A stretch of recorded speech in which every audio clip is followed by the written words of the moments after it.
Kita lihat hewan itu di kandang bagus, Ustaz. Tapi begitu dimobilisasi dibawa ke tempat kurban, ya mungkin pas turun dari mobil patah. Oh, mewah saja kita mampu. Toh kenapa ini ibadah yang setahun sekali, yang paling mulia, paling banyak pahalanya tidak kita lakukan begitu. Jadi Di dalam kitab itu sebenarnya, ya sedikit saja jadilah. Ibaratnya sesuap atau dua suap. Yang lebihnya biarkan sedekah. Ucapan Rasulullah SAW, yang mana kata Rasulullah, ya bagi siapa yang mampu untuk berkurban lalu dia tidak berkurban, jangan dia dekati masjid kami, kata Rasulullah SAW. Bismillahirrahmanirrahim. Assalamualaikum warahmatullahi wabarakatuh. Kembali bersama podcast Jambi, Jangan Malas Bicara. Alhamdulillah pada sore hari ini kepada segenap Sobat Jambi, kita kedatangan seorang ustadz yang mana sebentar lagi kita akan menyambut datangnya Hari Raya Idul Adha. Yang mana Hari Raya ini biasa kita kenal dengan Hari Raya Kurban. Dan kita akan kupas sedetail-detailnya, selengkap-lengkapnya dengan ustadz yang sudah hadir di studio podcast kita. Dan langsung saja kita sapa beliau. Assalamualaikum Ustadz. Waalaikumsalam warahmatullahi wabarakatuh. Mungkin berkenan Ustadz untuk bisa sedikit memperkenalkan sosok Ustadz, pendidikan, terus sekarang aktivitas di mana. Silakan Ustadz. Baik. Bismillahirrahmanirrahim. Alhamdulillah wassalatu wassalamu ala Rasulillah wa ala alihi washabihi wa ala. Yang saya muliakan, saya hormati host kita Bang Eki yang dimuliakan oleh Allah Subhanahu wa taala, dan para hadirin sobat Jambi, Jangan Malas Bicara yang dimuliakan oleh Allah Subhanahu wa taala. Perkenalkan, nama saya Nabil bin Zulkifli Baragbah, asli Seberang ya Bang, Arab Melayu. Kemudian kecil dan hingga sekarang di Selincah. Ya, bertetangga gitu Bang, dengan Bang Eki ya, di Selincah. Saya mengenyamkan pendidikan di SD di Selincah juga, di 119 ya. Begitu juga lanjut di MTS As'ad, Bang. Oh, Seberang saya. Seberang, Olah Kemang. SMP-nya. Lalu setelah di situ saya ke Palembang, Pondok Pesantren Rubat Al-Muhibbin. Mondok. Oke. Mondok sekitar 9 tahun setengah. Dan dilanjutkan di Yaman, Bang. 9 tahun setengah di Palembang. 9 tahun setengah di Palembang. Terus langsung berangkat ke Yaman. Darul Mustafa 4 tahun.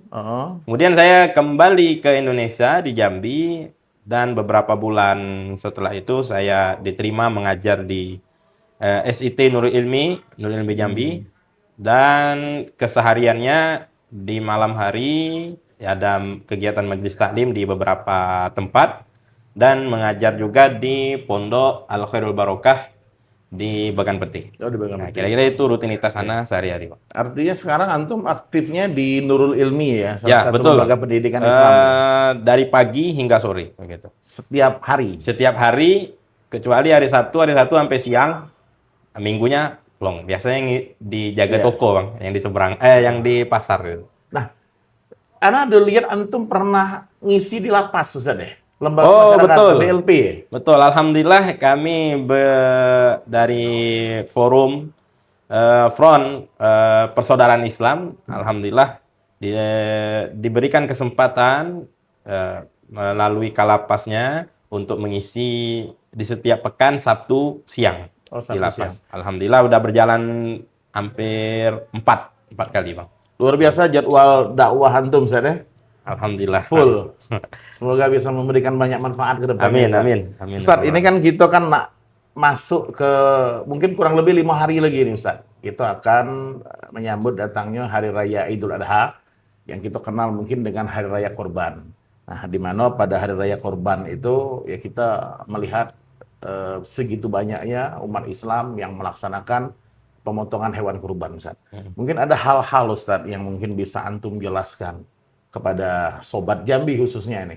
Pada Sobat Jambi, bagaimana korban itu yang baik, sesuai dengan syariat Islam, sesuai dengan tuntunan. Nah, mungkin Ustaz, sebagai pembuka ini Ustaz, apakah makna kurban dan kapan Ustaz mulai disyariatkannya kurban itu, Ustaz? Baik, alhamdulillah. Sejatinya kurban ini adalah sekelumit dari ajaran Nabi Allah Ibrahim alaihissalam, dengan perilaku beliau yang ingin mengikuti perintah Allah SWT, apapun itu perintahnya. Bahkan hingga beliau diperintahkan untuk menyembelih anaknya, Bang. Ya, tiada manusia yang sanggup untuk sedemikian, tapi karena ini perintah dari Allah SWT, hingga beliau rela untuk menyembelih anaknya, yang nantinya tidak jadi. Begitu juga dari Nabi Allah Ismail yang beliau mengikuti saja perintah Allah Subhanahu wa taala. Maka setelah datangnya Nabi Muhammad SAW, sebelum Nabi Muhammad menyebarkan Islam, zaman jahiliyah udah ada bang kurban. Oh, Tapi mereka menghadiahkannya kepada berhala-berhala. Lata, Uzza, Hubal, dan berhala-berhala, puluhan berhala-berhala. Sehingga ketika mereka ingin sesuatu, nyembelih hewan dan dihadiahkan kepada berhala. oh, gitu. Makanya Islam tetap memakai tradisi dari zaman Nabi Allah Ibrahim dan zaman jahiliyah, tapi Islam merubah kurban ini semata-mata untuk menekan diri kita kepada Allah Subhanahu wa taala. Makanya ulama kita itu mendefinisikan kurban itu adalah hewan ternak yang tertentu yang disembelih ketika di hari raya dan hari tasyrik Zulhijjah, di bulan Zulhijjah, taqarruban ilallah, karena mendekatkan diri kita kepada Allah Subhanahu wa taala. Itulah pembedanya dengan hewan yang disembelih untuk berhala. Jadi di situ dinamanya kurban. Walaupun nantinya sekaligus untuk nyambut tamu tamu yang datang ke rumah, jadi hewan daging kurban tadi dimasak untuk tamu, itu juga namanya taqarruban ilallah Subhanahu wa taala. Nah, terus Ustaz, kita kan dalam setiap melakukan ibadah itu tentu harus berdasarkan dengan hukum syariat, Ustaz. Betul. Apakah kurban ini ada hukumnya? Apakah wajib untuk setiap umat muslim? Ataukah sunnah? Ataukah apa? Itu gimana, Ustaz? Baik, Masya Allah. Kalau di dalam kitab Al-Bajuri, kurban ini dilandasi dengan perbuatan Nabi Muhammad sekaligus perkataan Nabi Muhammad dan persetujuan Nabi Muhammad. Jadi kalau kita bang mau lihat dalil sunnah ataupun hadisnya, jadi hadis itu bisa dari perbuatan Nabi Muhammad, perkataan Nabi Muhammad, persetujuan Nabi Muhammad. Salah satu dari tiga ini itu bisa jadi namanya syariat sunnah.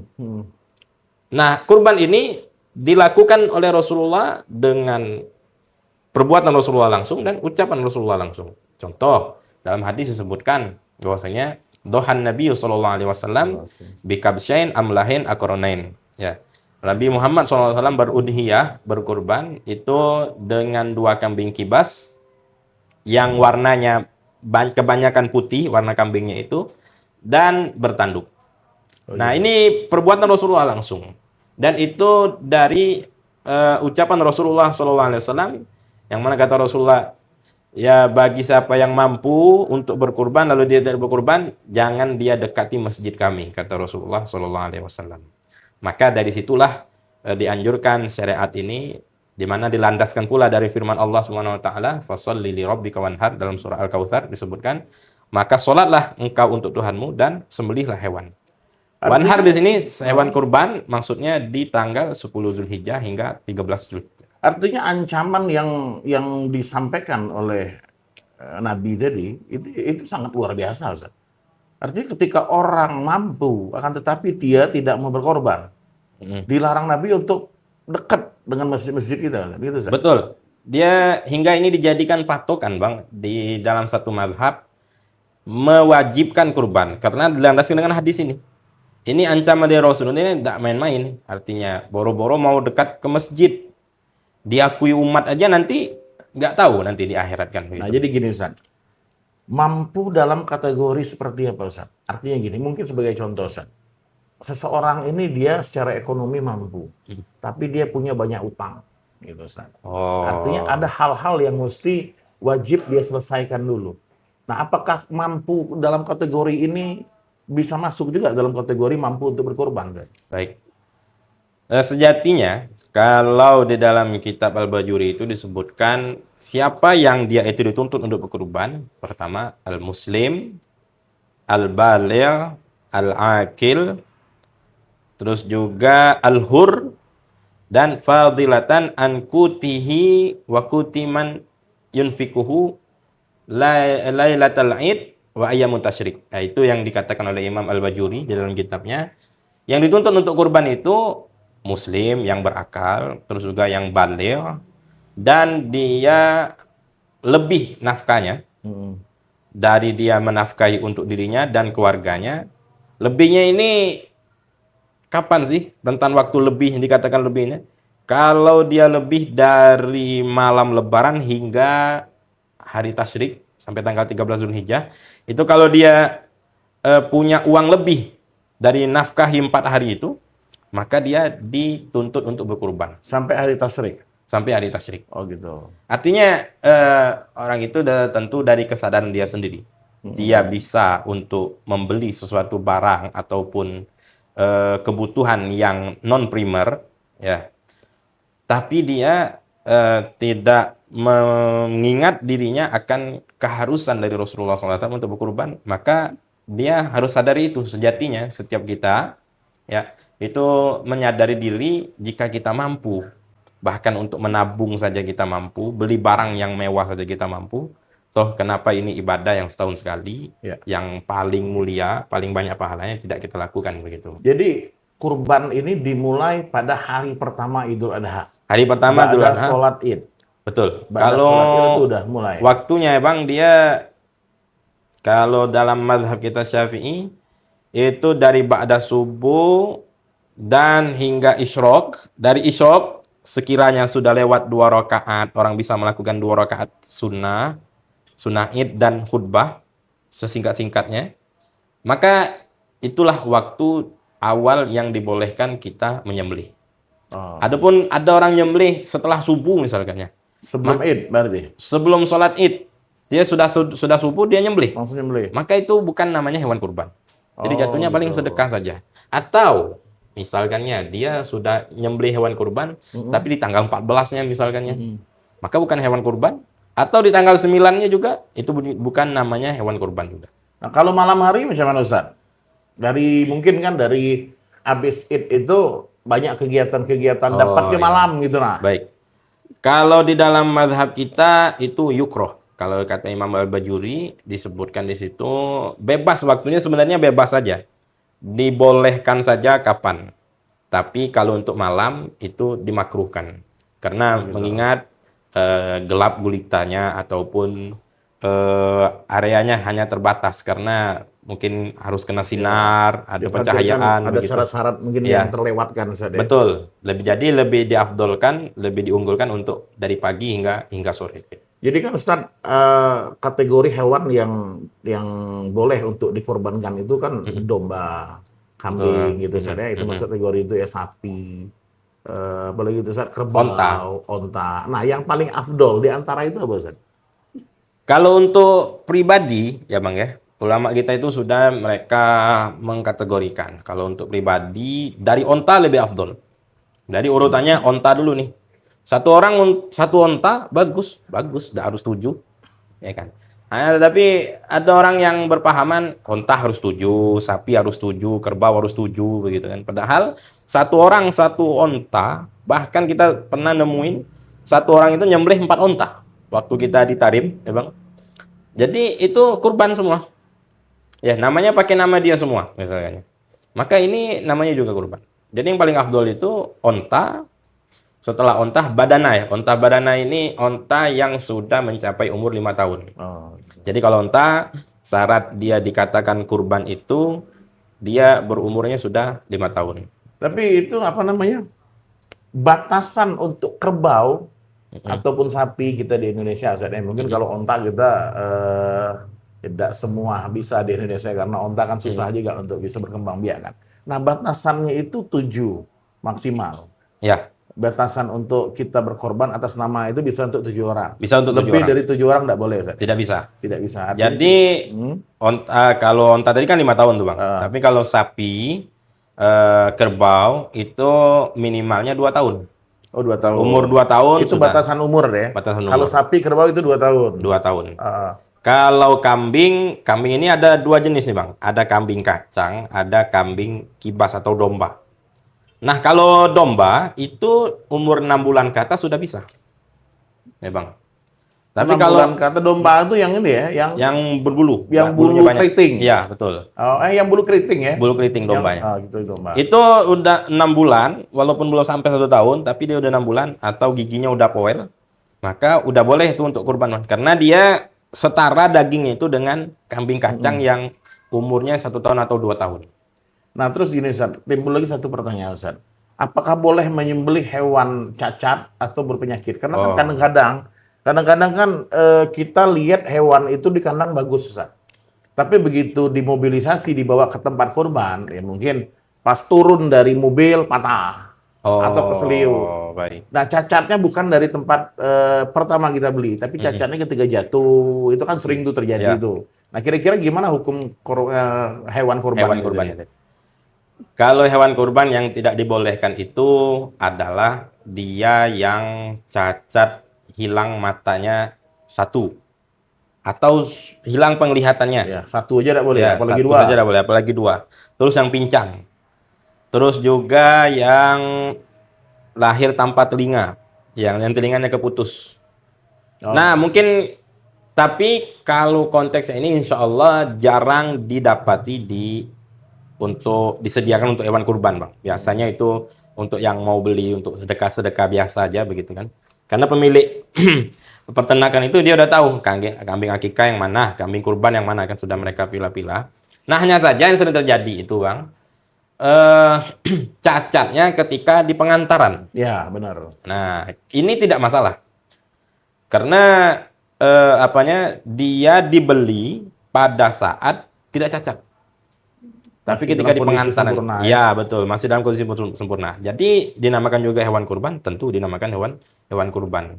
Adapun ketika sudah dibeli lalu cacat, dia entah kecelakaan, entah kabur lah gitu kan, seperti kemarin di satu masjid sapinya kabur, sehingga ketika dia matinya itu gara-gara sekaratnya itu gara-gara ditali pakai Ditarik. pakai tali, Ya. ya. Sehingga ketika dia sekarat langsung disembelih di tempat. Nah, ada yang kakinya patah, ya, ada yang tanduknya patah lagi lari. Maka tidak masalah, itu tetap namanya juga hewan Kalau kurban. itu Sat, kalau hidung dicucuk itu Sat, Oh, kalau hidung dicucuk itu bukan cacat, loh. bukan cacat ya.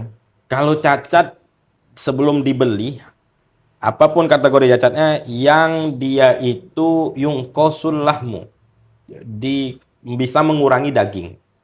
Jadi cacat apa saja yang dia bisa mengurangi daging, kayak pincang. Kalau pincang kan ibaratnya dia makannya kurang, karena keduluan sama teman-temannya yang tidak pincang.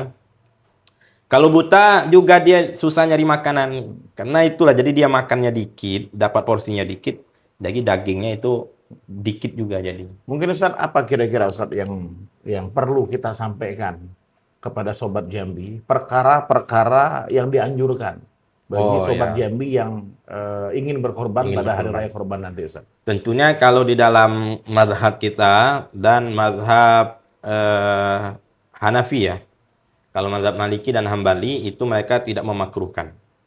Kita disunahkan untuk tidak memotong kuku, Bang. Hmm. Memotong rambut atau memotong kuku Dari dari awal Zulhijjah. dari awal Dari Zulhijjah. tanggal 1 Zulhijjah sampai hari kita kapan kita mau kurban, tanggal 11 kah, 12 kah, atau tanggal 10 itulah.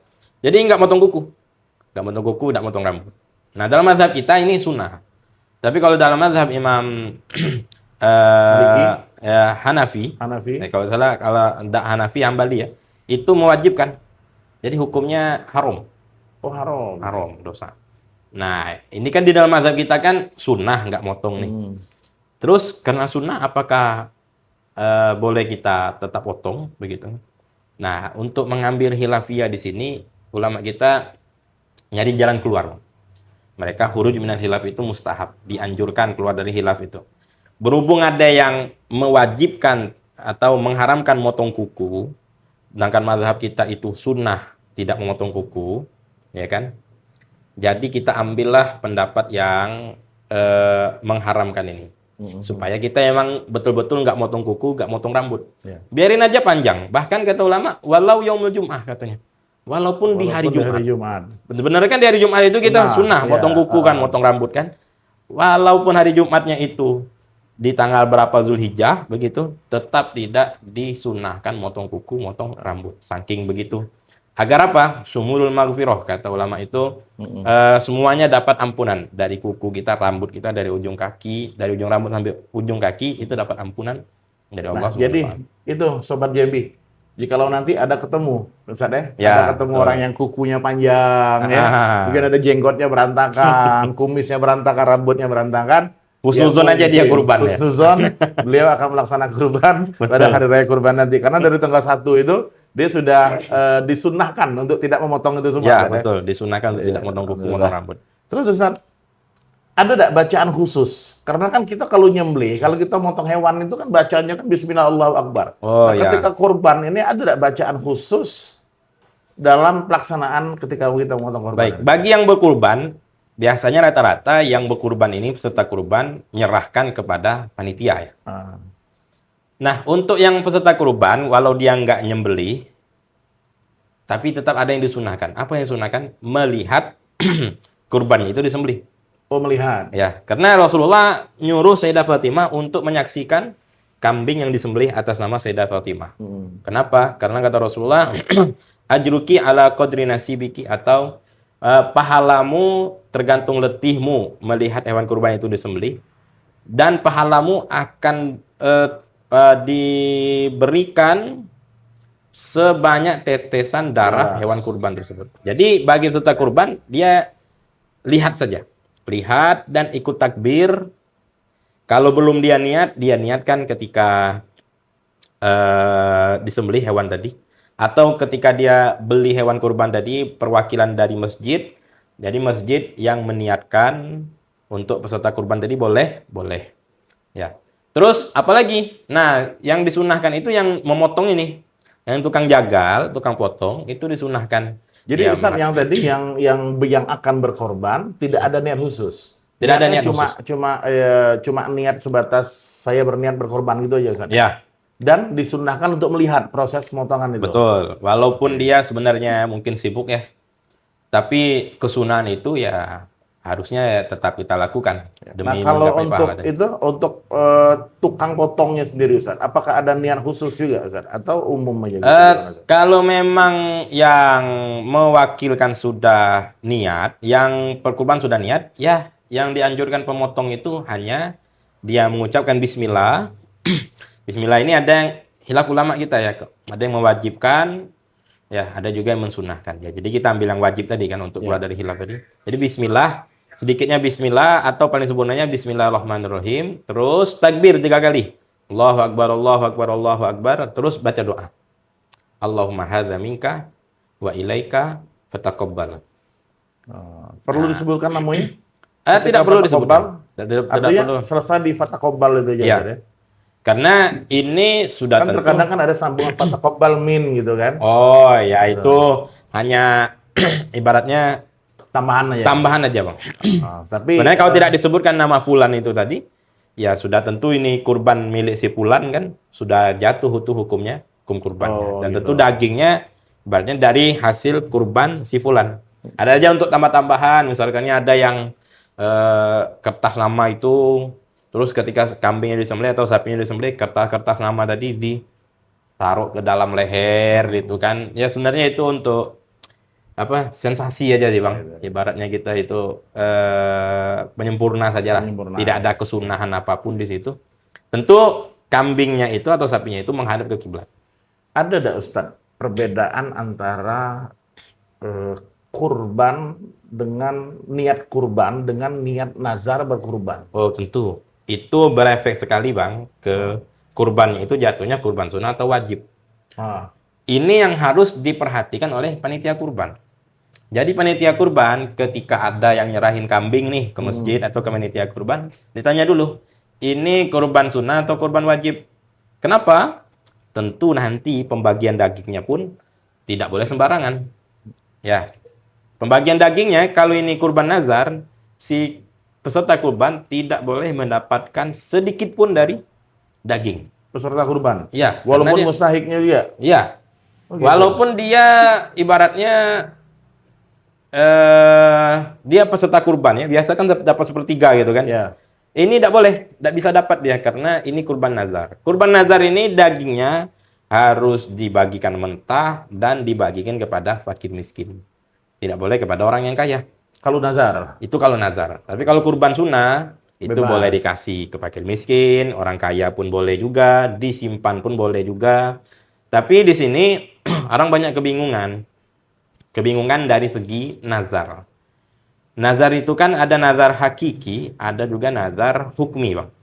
Nazar hakiki itu seandainya emang saya pakai sumpah. Hmm. Pakai sumpah. Saya bersumpah ini saya akan berkurban pada tahun ini. Kebetulan dia mampu, maka dia harus beli hewan kurban atau dia patungan kurban dan dia harus berkurban. Oh, gitu. Atau nazar hukum. Hukumnya ini kita dibilang nazar walaupun dia tidak mengucapkan nazar, tapi seperti ini kurban saya. Ya, ini hewan kurban saya. Maka itu sudah jadi jatuhnya nazar. Nah, jadi supaya Ya. tidak apa namanya? Jadi memang Ustaz, Beranazar. kalau menjelaskan terkait apa namanya hukum yang sunnah dan yang wajib, ayatnya panjang nih Ustaz ya.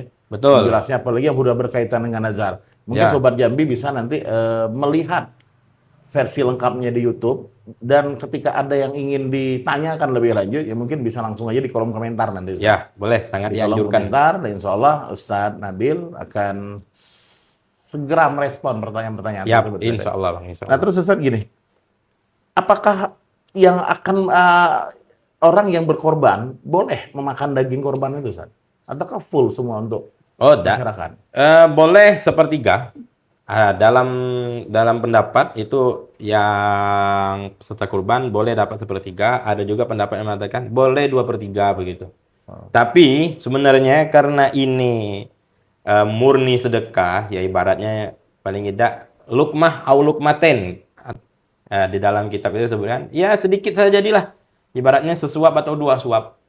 Yang lebihnya biarkan sedekah saja. Ya, Itu ada orang yang ada bagian khusus nggak Ustadz? Yang boleh Oh, dicicip? enggak ada. harus. Ataukah sunnah? Oh mungkin sunnah makan hatinya sedikit gitu. Wallahu alam kalau kesunahan daging yang mana yang harus dicicip.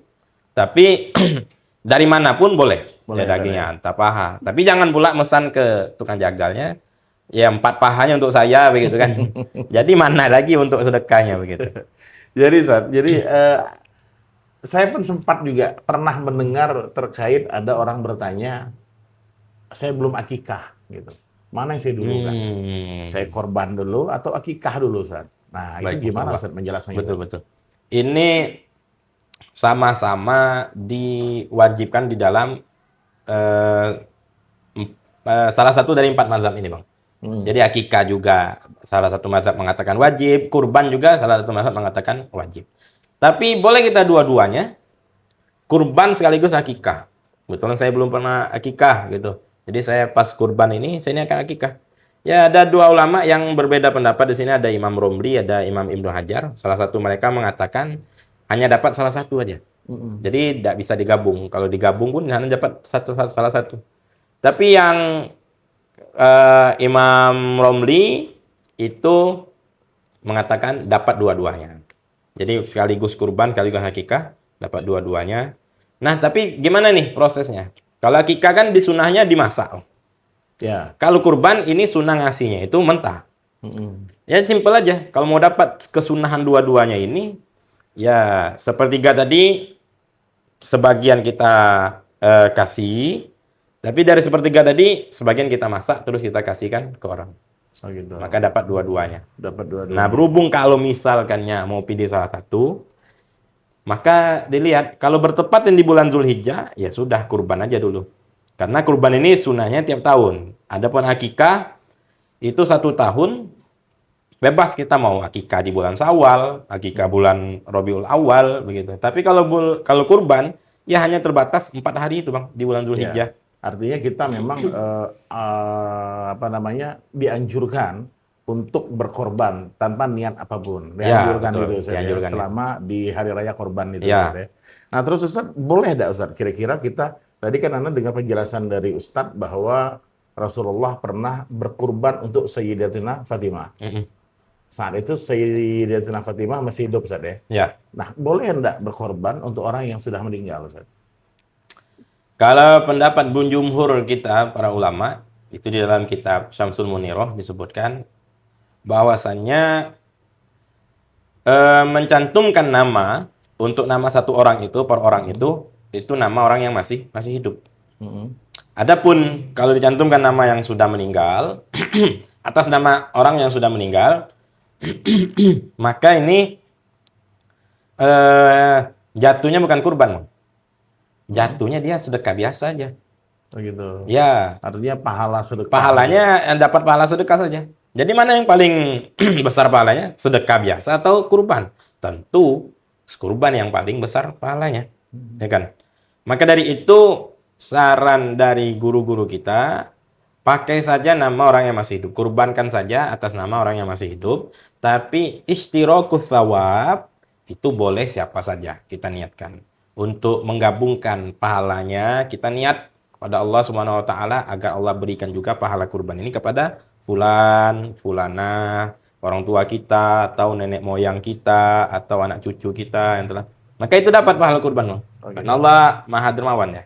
Tapi untuk dari segi pengesahan ini mau dibilang kurban, maka itu sudah ada aturannya. Aturannya adalah tidak mencantumkan nama berkurbankan atas nama orang yang sudah meninggal. Jadi Ustadz, fenomena hari ini kan begitu akan masuk Idul Kurban. Jadi di setiap masjid banyaklah dibentuk panitia kurban nih, Ustadz. Nah, ini kita di Indonesia kan, Ustadz. Nah, yang jadi pertanyaan saya, Ustadz, bagaimana pada zaman Nabi dulu, Ustadz? Ada nggak panitia kurban? Oh, Masya Allah. Ya, karena sibuk sekarang ini panitia-panitia. Panitia kurban. Sebenarnya berkurban itu tidak harus lewat dari panitia ya. Tentu Nabi Muhammad SAW itu beliau menyembelih sendiri. Oh, gitu. Bahkan beliau diriwayatkan menyembelih ratusan kambing sendiri. Yang ajaibnya ya ini mukjizat Rasulullah ya Bang ya. Rasulullah itu nyembelih kambing sendiri yang dekat begitu. Yang mendekat ke pisau. Ya, kalau kita kan kambing yang malah lari gitu kan, ada yang sampai diikat segala macam ya. Jadi Rasulullah sendiri. Adapun ada panitia petugas seperti sekarang ini tidak ada di zaman Rasulullah SAW. Artinya panitia ini untuk lebih mempermudah aja. Ustadz, Betul, panitia itu dibuat, dimusyawarahkan, ditertibkan supaya kurban tertib dan lebih cepat begitu kan. Walaupun kita tidak lewat panitia, kita lewat tukang jagal atau manggil tukang jagal ke rumah ya bebas-bebas saja Bang, boleh. Jadi kaitan dengan panitia tadi Ustaz. Boleh enggak panitia itu ngambil daging kurban? Masya Allah. Sebagai salah satu contoh nih Ustaz. Ketika panitia sudah nyembelih, diambil daging itu terus dimasak-masak untuk makan siang panitia. Oh, Ustaz. Masya Itu Allah. seperti apa Ustaz? Jadi belum dibagi, panitia ngambil dulu nih Ustaz. Gunanya untuk masak-masak. Nah, kira-kira boleh enggak itu Ustaz? Barangkali terkadang bukan hanya untuk masak-masak aja Bang. Kadang panitia dapat 2 kupon gitu kan. Kupon peserta sama kupon panitia nih. Jadi panitia udah makan duluan, dia juga dapat kupon peserta kurban, dia juga dapat kupon panitia. Jadi ibaratnya dia dapat berkali lipat dari yang lain. Ini kembali lagi sebenarnya kesepakatan aja Bang. Kesepakatan dengan peserta kurban. Jadi kalau peserta kurban mau menyerahkan kurbannya kepada kita, mewakilkan kita untuk beli, untuk niatnya. Jadi ketika itu kita sampaikan, baik ini pengurusnya masjid atau musola atau organisasi, sampaikan kepada peserta kurban bahwasanya ini nanti ada uang lebih. Bahkan sekarang dari Basnas pun mereka menganjurkan peserta-peserta kurban itu ngambil uang operasional dari patungan kurban. Ya. Katanya kalau kambing ya 100.000, kalau sapi sampai 500.000 gitu kan. Ya. Jadi udah disepakatin aja sama Bapak, Ibu, mau nyembelih di tempat kami, mau patungan kurban buat kami, ini uang 3 juta, taruhlah 3 juta kan per patungan itu. Ini ada sisanya ini untuk uang operasional. Nanti pun kalau lebih dari uang operasional, bagaimana kalau Ibu sepakati sekarang uangnya dikembalikan ke maslahat masjid. Ya, uangnya dikembalikan ke maslahat umum. Atau uangnya diberikan kepada yang berhak. Maka insya Allah rata-rata mereka itu setuju, Bang. Setuju. Termasuklah juga sepakati tentang daging. Nanti ini ada daging sekian kilo, kami ngambil dari kurban untuk panitia masak-masak. Gitu. Nah, panitia kurban itu Ustaz, boleh tidak mereka menjual kulit, jual tanduk, gitu, ya. kan? Atau jual kepala, gitu kan? Dia sebenarnya, Bang, kalau baik tulangnya, baik kulitnya, baik apalagi dagingnya ya, selagi ada yang mau nampung, mau dapat gitu kan, Aku tidak mau daging katanya, aku mau kulit weh. Bolehkah begitu? Boleh. Tapi ini hendaknya dimusyawarahkan, dibagi rata. Jangan kan itu Bang. Biasanya kalau sudah disembelih, tahu-tahu kemaluan binatang udah hilang duluan gitu kan. Betul, Buntutnya betul. tidak tahu kemana, siapa yang ngambil. Padahal tadi ada buntutnya gitu kan. Maka ini sesuatu hal yang tidak bagus. Tentunya disepakati dulu agar tidak terjadi keributan atau dendam kusumat atau marah, saling marah ya, cekcok karena aku mau dapat ini hilang tiba-tiba. Maka ini dimusyawarahkan saja siapa yang mau ngambil ini. Adapun kulit tadi, kalau ada peserta yang mendapatkan kurban tidak mau daging, dia mau kulit, kita berikan ke dia. Tapi jelasnya kulit ini, kulit atau tanduk tidak boleh untuk upah. Tapi kalau untuk hadiah ya boleh aja. Nah, itu tadi. Hadiah Tidak atau boleh untuk upah. tidak boleh untuk Terkadang kan ada juga nih yang tukang sembelih minta upahnya kepala gitu nah. Oh, tidak boleh. Tidak boleh itu. Tidak boleh. Maka itu ibaratnya zolim ya. Dan tapi hewan yang disembelih tetap hewan kurban dinamakan. Hanya saja diharamkan untuk menjadikan upah itu daging ataupun kepalanya. Ya. Upah ataupun sebenarnya operasional tadi untuk makan-makan hewan panitia sebenarnya tidak harus dari daging kurban. Hanya saja dari operasional atau nasi bungkus kah atau emang beli daging khusus. Iya. Karena agar biar porsi nyampe ke masyarakat atau nyampe ke yang berhaknya itu banyak dapatnya. Ya, kalau 2 kupon misalnya panitia ya boleh-boleh saja sebenarnya. 3 kupon, 5 kupon pun sebenarnya aman-aman saja. Tapi sesuai kesepakatan tadi. Biasanya kan Ustadz yang membentuk panitia ini kan pengurus masjid Ustadz. Nah, boleh tidak kas masjid dipakai untuk pelaksanaan pemotongan hewan kurban itu Ustadz? Kalau kas masjid, uang infak kah, atau uang wakaf kah, atau uang anak yatim kah, itu sebenarnya Bang, yang ngaturnya itu nazir. Jadi nazir wakaf, pengawas wakaf ini, dia berhak mengatur uang ini larinya kemana. Ya, berhak mengatur uang infak ini diatur kemana, uang wakaf ini diaturnya kemana. Jadi, dialihkan ke nazir sebenarnya.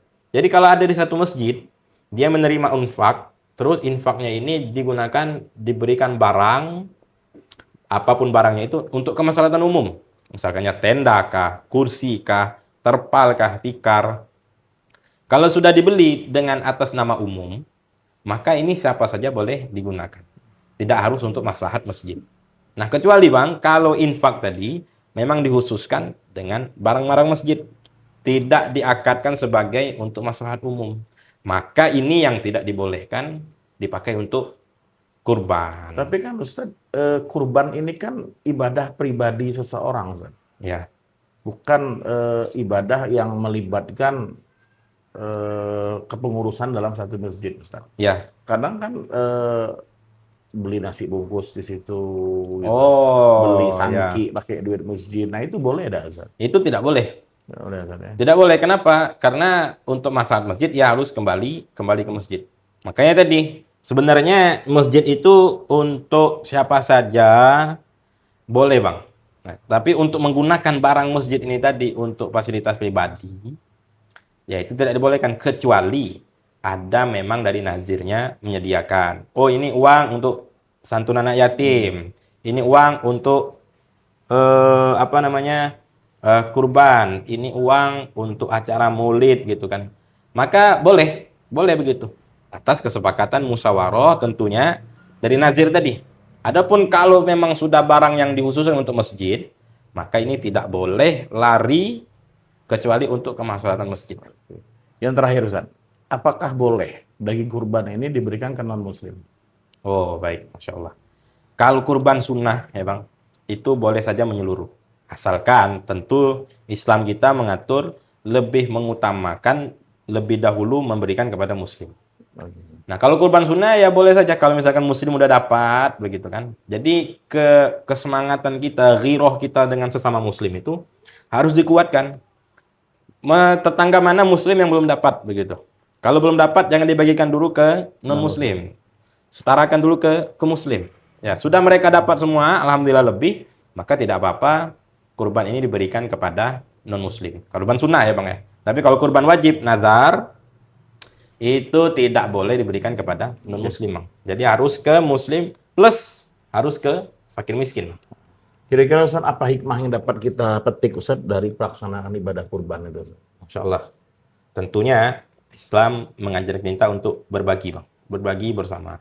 Berapa banyak orang yang dia makan daging itu mungkin setahun sekali. Ya, ketika di hari raya kurban mungkin dia dapat. Mungkin untuk kondangan apa pernikahan tidak pernah diundang mungkin kan begitu. Maka dengan berbaginya kita Di hari raya Idul Kurban ini, maka mereka bisa mendapati menyicipi daging. Terus juga kita niatkan untuk menyenangkan hati seorang muslim. Begitu juga untuk menjadikan harta kita yang kita kurbankan ini sebagai saksi kita di kelak. Itu yang sangat kita butuhkan, investasi akhirat. Yang ketiga, mengikuti sunnah-sunnah Rasulullah SAW. Yang keempat, merelakan harta untuk mendekatkan diri kita kepada Allah Subhanahu wa taala, karena harta inilah nanti yang akan menyelamatkan kita nanti di akhirat.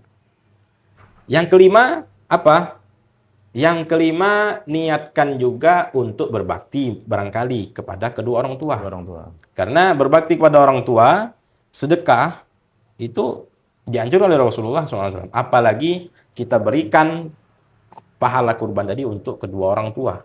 Maka itu sangat dianjurkan sekali. Ya.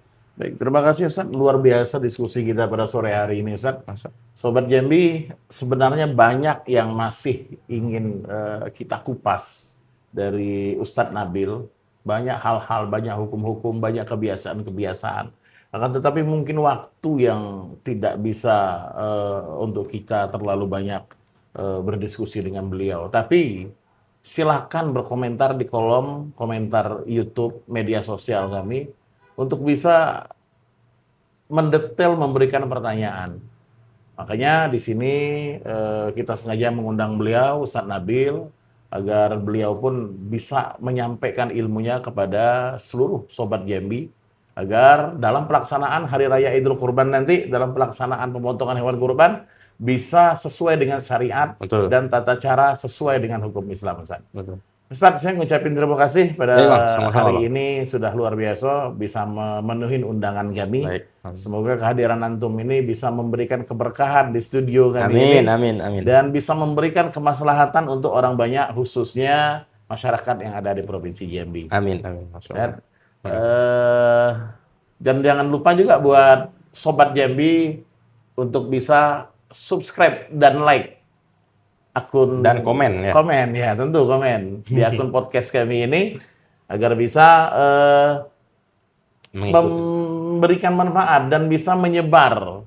Gitu, akun kami ini bisa sampai ke seluruh masyarakat yang ada di Provinsi Jambi ini khususnya. Baik Ustaz, kita akhiri Ustaz. Terima kasih banyak atas waktunya Ustaz. Sama-sama, Bang. Sama-sama. Kami akhiri, sampai jumpa di podcast Jambi. Jangan malas bicara, episode selanjutnya. Wabillahi taufiq wal hidayah. Wassalamualaikum warahmatullahi wabarakatuh. Waalaikumsalam.